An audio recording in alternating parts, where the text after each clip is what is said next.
ಬರುವಳೇನು ತಮ್ಮ ಮರಳಿ ಬರುವಳೇನು ತಮ್ಮ ಮರಳಿ ಬರುವಳೇನು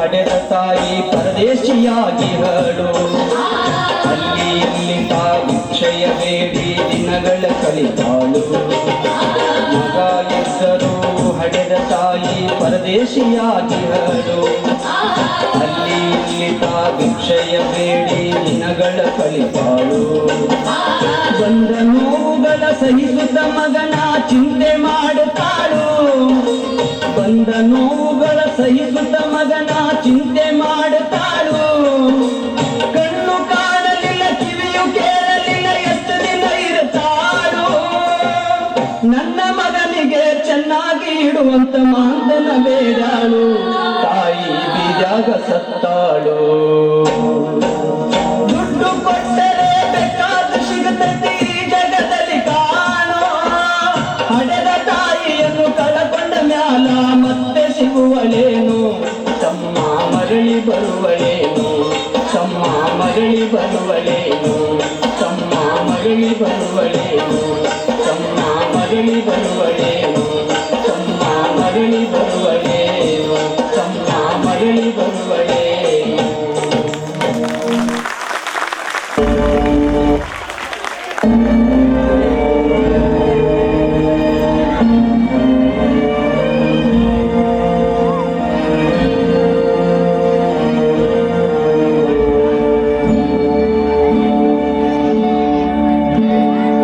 ಆಡಿಸಿದಾತ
ಜೀವನದಲ್ಲಿ ತಾಯಿಗೆ ಹೆಚ್ಚಿನ ಪ್ರಾಮುಖ್ಯತೆ ಇದೆ, ಏಕೆಂದರೆ ಅವಳಿಲ್ಲದೆ ನಮ್ಮ ಜೀವನ ಸಾಧ್ಯವೇ ಇಲ್ಲ. ಅವಳು ನಮ್ಮನ್ನು ಈ ಜಗತ್ತಿಗೆ ತರುತ್ತಾಳೆ. ನಮ್ಮ ಜನನದ ಸಮಯದಲ್ಲಿ ಅವಳು ಅಸಹನೀಯ ನೋವನ್ನು ಅನುಭವಿಸುತ್ತಾಳೆ. ಆದರೆ ನಮಗಾಗಿ ಅವಳು ಎಲ್ಲ ನೋವನ್ನು ಸಹಿಸಿಕೊಳ್ಳುವ ಮೂಲಕ ನಮಗೆ ಜೀವ ನೀಡುತ್ತಾಳೆ. ನಮ್ಮ ತಾಯಿ ನಮ್ಮ ಬಾಲ್ಯದಿಂದಲೂ ನಮ್ಮನ್ನು ನೋಡಿಕೊಳ್ಳುತ್ತಾಳೆ. ನಮ್ಮ ಪ್ರತಿಯೊಂದು ಅಗತ್ಯವನ್ನು ಪೂರೈಸುತ್ತಾಳೆ. ಅವಳು ಹಸಿವಿನಿಂದ ಇದ್ದರೂ ನಮಗೆ ಸಾಕಷ್ಟು ಊಟವನ್ನು ಬಡಿಸುತ್ತಾಳೆ. ಮನೆಯೇ ಮೊದಲ ಪಾಠಶಾಲೆ, ಜನನಿ ತಾನೇ ಮೊದಲ ಗುರು ಎಂಬಂತೆ ಮಗು ಹೇಳುವ ಮೊದಲ ಪದವೂ ಸಹ ಅಮ್ಮ. ಅವಳು ತನ್ನ ಇಡೀ ಜೀವನವನ್ನು ನಮಗಾಗಿ ತ್ಯಾಗ ಮಾಡುತ್ತಾಳೆ. ಅವಳು ಯಾವಾಗಲೂ ತನ್ನ ದುಃಖಗಳನ್ನು ಮರೆತು ನಮ್ಮ ಸಂತೋಷದ ಬಗ್ಗೆ ಯೋಚಿಸುತ್ತಾಳೆ. ನಾವು ಸಂತೋಷವಾಗಿರುವುದನ್ನ ಕಂಡು ಅವಳು ಕೂಡ ಸಂತೋಷವಾಗಿರುತ್ತಾಳೆ. ತಾಯಿಯಂತೆ ಈ ಜಗತ್ತಿನಲ್ಲಿ ಯಾರೂ ಇರಲಾರರು. ಏಕೆಂದರೆ ನಮಗೆ ಯಾವುದೇ ಸಮಸ್ಯೆ ಬಂದಾಗ ನಮ್ಮ ಹಿಂದೆ ಮೊದಲು ನಿಂತು ನಮ್ಮನ್ನು ರಕ್ಷಿಸುವವಳು ನಮ್ಮ ಅಮ್ಮ. ತಾಯಿಗೆ ನಮ್ಮ ಬಗ್ಗೆ ಯಾವಾಗಲೂ ಉಪಕಾರದ ಭಾವನೆ ಇರುತ್ತದೆ. ಅವಳು ಎಂದಿಗೂ ನಮ್ಮಿಂದ ಏನನ್ನೂ ಬಯಸುವುದಿಲ್ಲ. ಯಾವಾಗಲೂ ನಮ್ಮನ್ನು ಕೇಳದೆ ನಮ್ಮ ಅಗತ್ಯಗಳನ್ನ ಪೂರೈಸುವವಳು ಅಮ್ಮ.